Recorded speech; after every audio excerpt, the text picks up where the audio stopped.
Smiles are extremely contagious. Just looking at someone smiling can cause your body to smile back, even when you don't know the other person.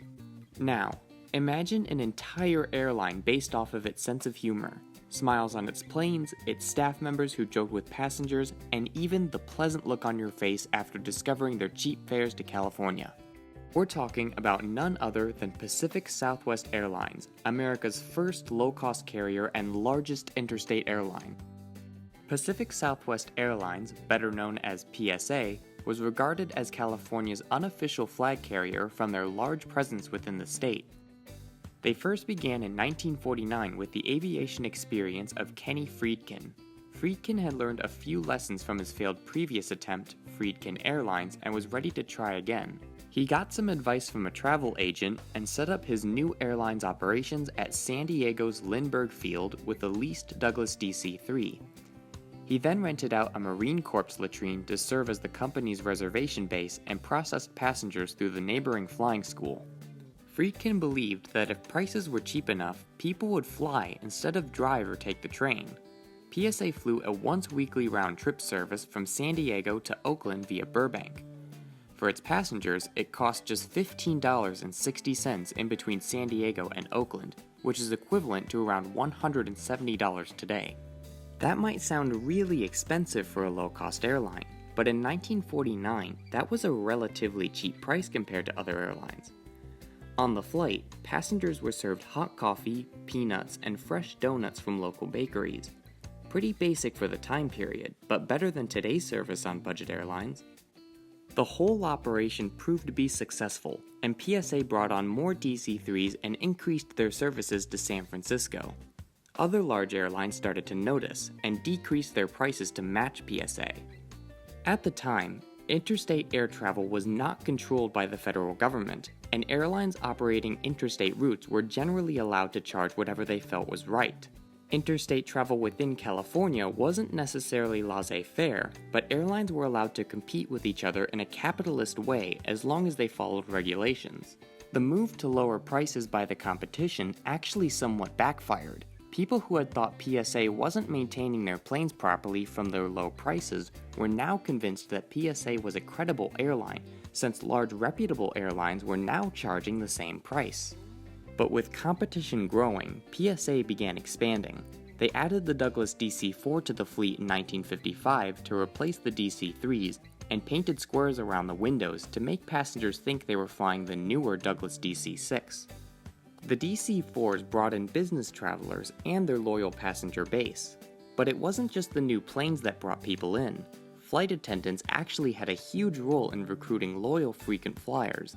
Their sense of humor, dignity, and exceptional service kept bringing passengers back. One flight attendant, Sandy Daniels, even helped found the Precious Stewardess Association.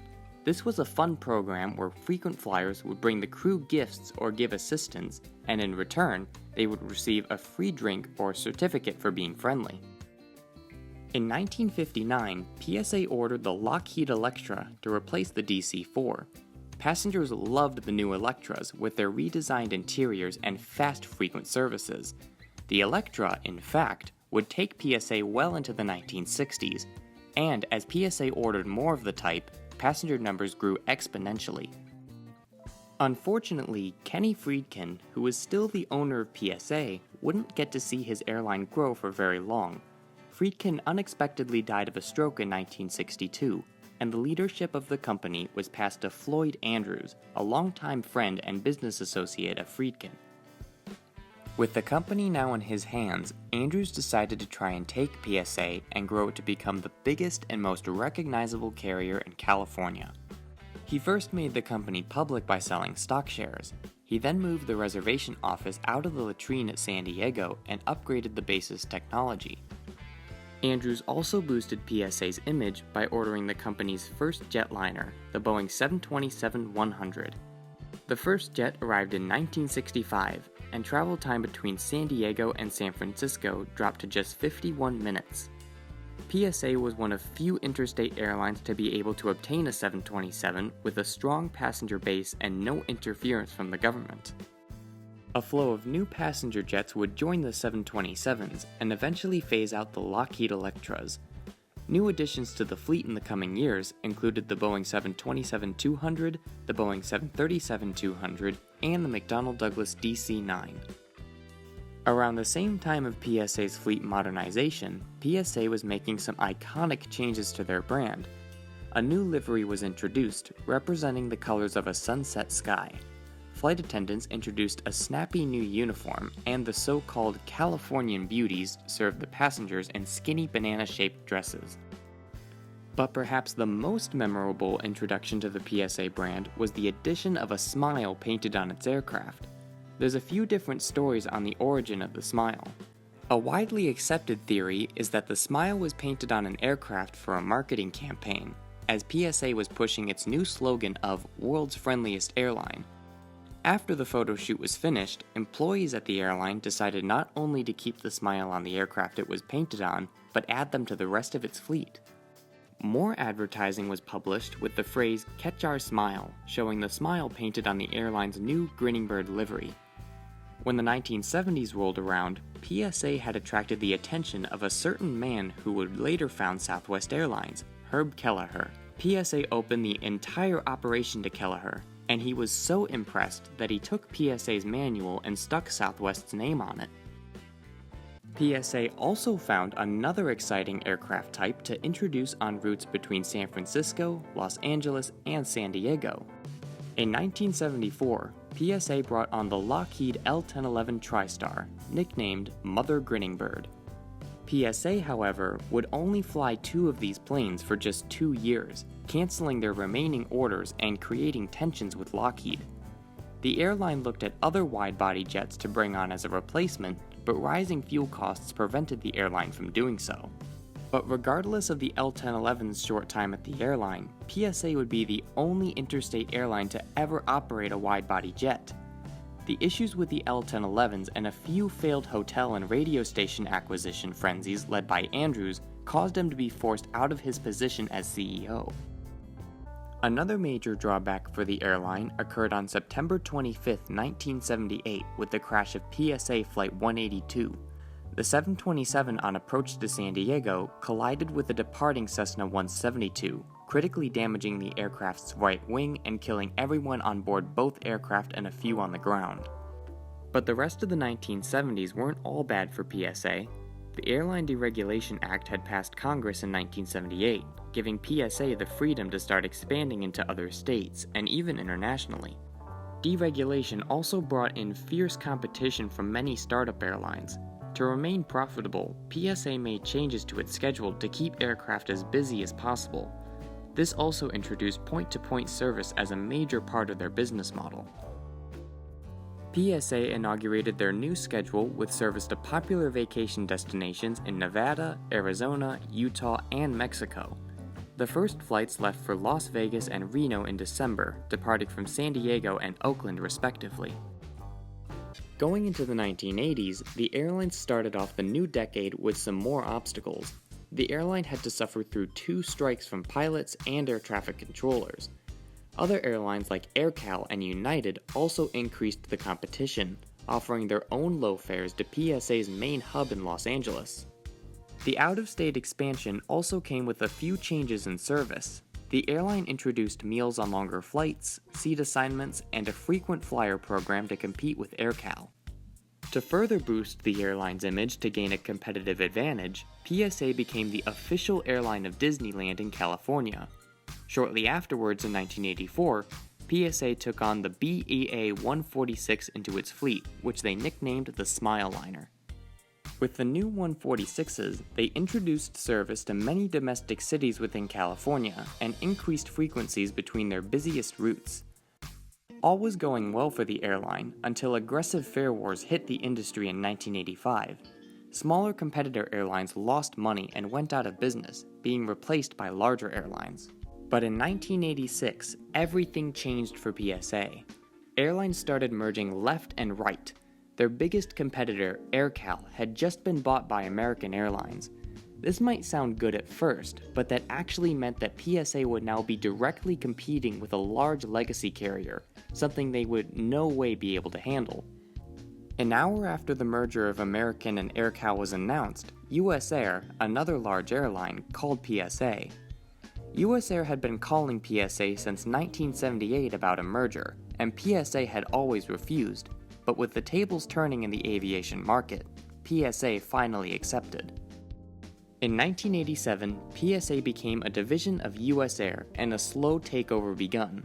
Some seasonal services were introduced, but fleet expansion was overall stopped, and US Air began repainting aircraft, causing them to lose their iconic smiles. But a new, less happy coat of paint wasn't the only thing that happened to PSA's dwindling fleet. On December 7, 1987, an angered ex-US Air employee brought a gun on board a BEA-146 heading for San Francisco. He shot the crew and put the plane in a dive from 23,000 feet, killing everyone on board. This was a blow to an already disintegrating brand, and PSA continued to shrink until April 8, 1988, when the last ever PSA flight operated from San Diego to Las Vegas.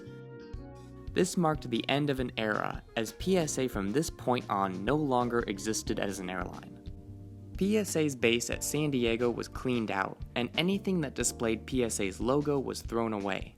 US Air's executive team replaced PSA's managers and set the tone for the region by increasing fares and discontinuing hub service at all of PSA's former base airports. The irony in this situation is that PSA merged with US Air to avoid competition and a likely takeover from American. Eventually, US Air merged into America West, who then created US Airways, who then merged into American. So, in the end, PSA was sort of indirectly eaten by American. Looking back at PSA's life as an interstate airline, it's amazing that they accomplished what they did. They faced competition from other airlines all on their own, and were able to prove themselves successful after only a few years of operation. PSA also, in a way, predicted that price would determine people's will to fly in the future. Throughout its entire life, PSA focused on keeping its fares low to compete with other airlines and bring in customers. But of course, low fares weren't the only factor that brought in customers. The airline's innovative branding and the exceptional service by the crew is what made PSA unique. Their smiles and their emphasis on public image put them on the map, and is part of the reason why passengers flew with them instead of larger airlines. PSA's legacy lives on in the roots of Southwest Airlines' customer service. PSA is the airline that taught Southwest that being cheap, quirky, and fun will bring in passengers. Their trademark, which is still owned by American, also lives on in the form of American's regional airline branch, named PSA Airlines. Since American still owns and uses the PSA name and trademark, it would be almost impossible to bring the airline back without facing legal repercussions. So for now, the PSA brand will live on in the memories of those who flew them. Their downfall wasn't one of bankruptcy and failure, but of survival through a seemingly necessary business decision. If PSA hadn't merged with US Air, it's likely they would have been taken over by American and faced a similar fate. But their decision to merge with US Air made the competition stronger in a time where airlines were merging to gain market share and remain profitable. US Air was able to use the planes and experience that PSA left them to become stronger and continue serving the aviation market. PSA showed the world what it means to be a strong competitor in the low-cost airline market through their smiles and their wonderful sense of humor. Their Smile Liner paint scheme can still be found on a specially painted A319 in American's fleet. And maybe the next time we see that plane in its PSA livery, we'll remember the cheap, quirky Californian airline that set the standard for air travel for decades to come. Thanks for watching, everyone. This has been one of my favorite airlines to explore. Although PSA wasn't really a huge airline, and aren't as comparable to budget airlines of today, they still had a major impact on the industry, and that's what makes them worth talking about. If you like this video, leave a like and subscribe to Andrew's Aviation, and as always, stay safe and have a wonderful day, everyone.